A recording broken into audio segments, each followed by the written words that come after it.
faith, belief in action. Randy Ollis is finding people who are guided by their faith from all religions, denominations, and walks of life, and sharing their stories with you. From the All Indiana Podcast Network, this is Finding Faith, brought to you by Northview Church. Firefighter Tim is a fixture here on Life.Style.Live. Whether he's in the kitchen or doing a workout routine, Tim is always teaching us something new. We love him. So how did Tim decide to become a firefighter? Randy Ollis has the answer in today's Finding Faith segment. On today's Finding Faith, I stopped by the Carmel Fire Department to check in with Firefighter Tim, who gave us a tour and even let me slide down the fire pole. Fire! We did it! But Tim also had an important story to share about an incident that ultimately led him to want to become a firefighter. Tell me how you became a firefighter. Yeah, so for me, I've gone to schools, I've talked about this, I talked to this with my kids. Sometimes moments that you think are some of the most devastating in your life become defining moments for you. I agree. And at a young age, we were just 18 years old. I was a senior in high school. We were coming back. They had like an official senior skip day. We had been up all night the night before, just goofing around. And we drove to Turkey Run in Crawfordsville. And I remember my dad was more laid back, but my mom was really nervous. She's like, you guys have been up all night, or most of the night. You haven't slept much. I'm really nervous. And we're like, Ma, we'll be fine. Don't worry. Famous last word. Yes, and I always tell kids, listen to your parents, especially your moms. They have a sick intuition. They do. And so we were coming home. We had been, tubing and playing in the creek and hiking all day with all of our friends. We had left a little bit early. There was a scholarship banquet that some of us had to go to. And so we headed out, and I was following my best friend in his car. My other best friends were in my car. And Chris fell asleep, and we didn't know that. While driving? While driving. Oh. I had my cruise set close to 70 miles an hour, and he started to swerve, and I remember I looked at Andy and said, what is he doing? And then all of a sudden, wham, he hit head on with another car. And still one of the most horrific things I've ever seen, that impact, just the debris going everywhere and your brain trying to figure out what just happened. We get to the car, and we don't know much. Him and I were both lifeguards, so I don't remember how we broke either the back. It was an 89 Blazer, kind of crawled in, trying to check airways. We didn't know what else to do. As a young age, we thought the car, in movies, they blow up, so in our minds, this car's going to blow up. There was fluids going everywhere, so Andy got on top of the roof and started kicking the door. I started bending it down. Another gentleman stopped, and we got it down.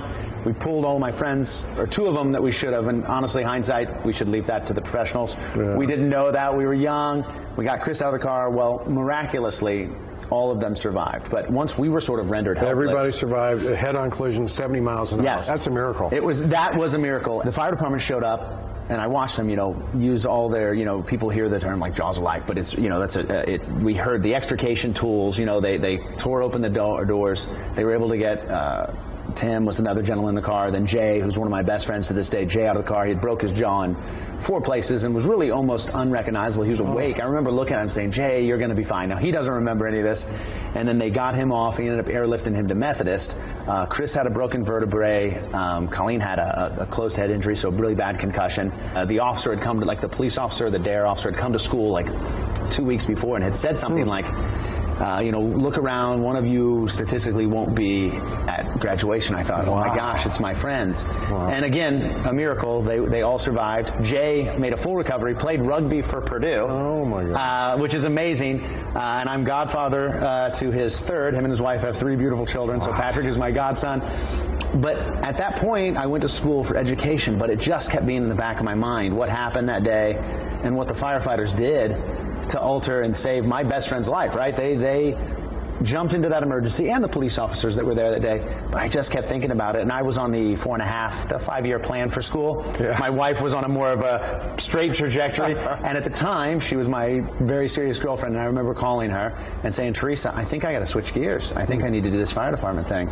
So I started trying out at fire departments, and 18 and a half years later, I love what I do, and I go to schools and I tell kids, sometimes you find something that you love in what you think is your darkest moment, or it becomes a defining moment for you. And I think God has those ways of, one, helping you through those moments and helping you find who you are. And I found who I am and what I needed to do. So in that moment. That's kind of like your passion, right? I always tell the kids in that, you go after your passion in life, not just to make a lot of money. There's more important things to make money. Yeah, there's things I can do to make more. Don't worry, I'm treated great as a Carmel firefighter, but there's other things I could have done, but this way, and it's really morphed into all these things. You know, I get to come on Life.Style.Live. I talk to people about my family. I talk to them about what I do and cooking and health and fitness, and so it's really like blown up to really my passions in life, and I got to do that because of the fire department. And I attribute that to that day that really kind of set me on a path.